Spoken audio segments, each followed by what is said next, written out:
on YouTube. This may just be just some thoughts, some further thoughts on the video I shot earlier. I've been thinking a little bit more about the whole situation and how people are so suckered. You know, I started wondering, you know, how are there that many people out there that are doing this on a consistent day in, day out basis and following the protocol of the app, whether it be Uber or whether it be Lyft, DoorDash, Grub, whatever it is. And what occurred to me is that most people have an employee mentality. They are used to being told what to do, when to do it, and how they can do it. There just isn't enough of people that are doing this that have a true business owner type mentality, and that's what it takes. And whether you agree with me that it's a small business or what it is, at the very least you are a subcontractor, which makes you an independent business owner. That's it. You aren't a W-2 employee. You receive no benefit, no whatever, workers' comp, insurance, vacation days, whatever. You are not an employee. You are a small business. Even just a one man, one woman business. That's what it is, and there's very different mentalities. I don't know how to describe it. I've always had a entrepreneurial type, and I know that word gets thrown out there a lot, but it really isn't a choice that I have. I don't like being an employee. I never have liked being an employee. I've taken a lot of stupid jobs. I've taken a lot of stupid chances as different business ventures. And, even when things go bad as a small business person and you really feel like, screw this, I'm just going to, instead of having all these problems, I'm just going to go be someone else's problem. Let them worry about the taxes and the insurance and the fixing the vehicle, work vehicles and all that kind of stuff. But I always come back to something of independence. And I think that's just something you're born with. I don't know. Yes, you can learn. Yes, you can be trained how to be a better business person, and you can be trained on how to be a better employee. But the basic instinct of a person, I think personally, it's built in. It's something that, someone, and it isn't necessarily bad. I mean, businesses need employees. That's just the way it is. But, the situation I grew up in, single parent household, lived in the projects, I don't know if that had something to do with it, that, innately, motivated me to want to do better and be independent, that I only had to, the only person you can depend on is yourself. If it's just something that's there. I don't know where it came from. I can't say this is why. I would rather work for myself than anyone else. But an employee can develop a desire to better themselves. I'm not saying that at all. But I just think that the way they get so many people suckered into some of this stuff just to take whatever they dish is that mentality that there are certain things that they know that people with that mentality, with an employee mentality, will accept. There's a certain amount of abuse that is allowed where, a person that, has been in small business, even if it was an unsuccessful small business or it was a temporary small business. And by temporary, I mean, there's a lot of people with, that are in business.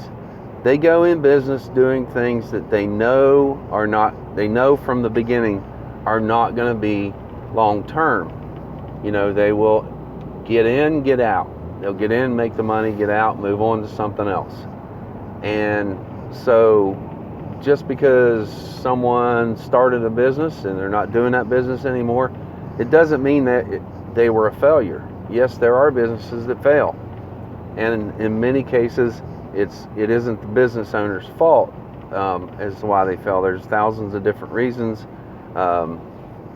Could have been certain employees put the business owners at risk and they didn't want to continue that way, or regulations, or a lawsuit. It's hundreds of different reasons that someone could have had a failed business. That doesn't reflect on them poorly as a person. But anyway, that just a final thought, something that kind of explains why people are day in, day out. They're scheduling with DoorDash. Like, okay, I'm going to work from noon to 4 or 5 o'clock, 8 o'clock, and then I'm going to be done. And the reason they do that is because that's what DoorDash wants. And they're hoping that you fall into their mold. But there again, I'm not really, I am ragging on DoorDash because they are,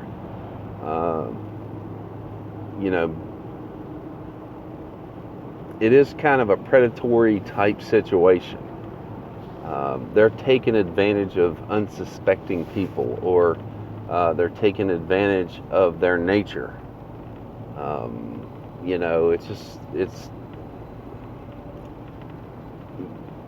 It borders on scam, and I know that's probably a little bit of a over exaggeration, but then on one hand it isn't. When you think about if there's an elderly person that is just generous by nature, and they are preyed upon by someone who's fast talking, pushy, whatever. Even if they aren't being dishonest necessarily, they're just taking advantage of a person's nature. It's still seen as a scam. There's stories about it all the time. You see them, there's a new scam targeting elderly people, and a lot of them are out and outright illegal. But there are some things that are considered a scam.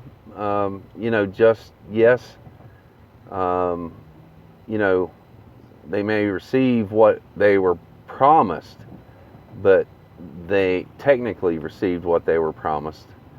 But in the end, the person only purchased or conceded to go along with it because the person selling it either wasn't completely honest, or was barely honest, or insinuated, overpromised, or was just a pushy fast talker. And it overwhelms people. That overwhelms people, and they miss a lot of details when you encounter people like that. But in the end, it is still a scam. And this is sort of like that, because they, some of these apps and companies are preying on the nature of the people they're targeting. And if you don't believe that, listen to some of the stuff that Uber puts out. They put out vague statements about being transparent and about being flexible and all this other stuff, but they actually do the opposite. They aren't being flexible. They aren't, if they catch you cherry picking jobs, or a group of drivers manipulating surge, they're, and really everybody's like, oh, you shouldn't do that. That isn't right. Well, it isn't wrong. It isn't necessarily wrong. Whenever you aren't making enough money and the system is designed a certain way for you to be able to make more money, then the fact that you create a opportunity to make more money ain't wrong. That's no different. If other drivers created a surge and you appreciated money for it and you found out about it, would you give it back? No, I don't think you would. If you knew, even though you didn't participate in the actual, if you just happened to turn on your app and surge was whatever, but it was created by all the other drivers that happened to be driving that day, and you made an extra $50 because of it,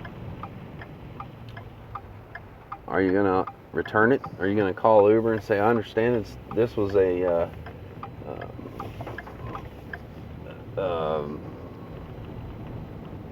mistake, take my money? I don't think so. I wouldn't. Anyway, just some fireside thoughts on my way back home. And Hillbilly Rideshare driver, Hillbilly DoorDash driver, out.